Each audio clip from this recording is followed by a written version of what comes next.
when we are studying the nature of public administration, right? So two again dominant perspectives emerge. अब questions इस पे भी आते हैं कि puppet is instrument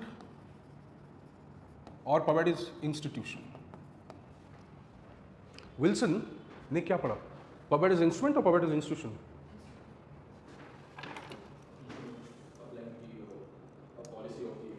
Then why did he say dichotomy if it was an instrument? What was the need to compare the administration with political system? It was just a means of the political system to achieve certain ends. He basically created a competition between politics and administration.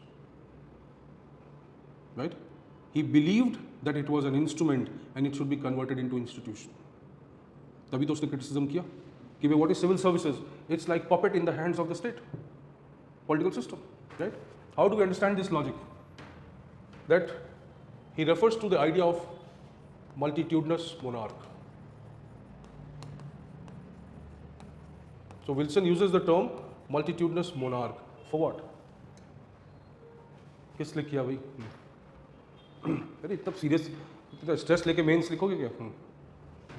Relax करो यार, सारे बच्चे आप ही की तरह हैं. Multitudinous monarch नहीं सुना ना? सुना है कहीं? जैसे यूरोप में मोनार्की थी, डेमोक्रेसी बोल सकते हैं. Correct. So what is the term used for? It is used for democracy. Wilson बोलता है democracy, right, is a big problem because democracy has public, right, public opinion. This public opinion he calls as multitudinous monarch. So Wilson treats public administration as instrument, or he believes that it has been treated as an instrument. Now the time has come to make it as institution. That is why he talks about separate study of administration.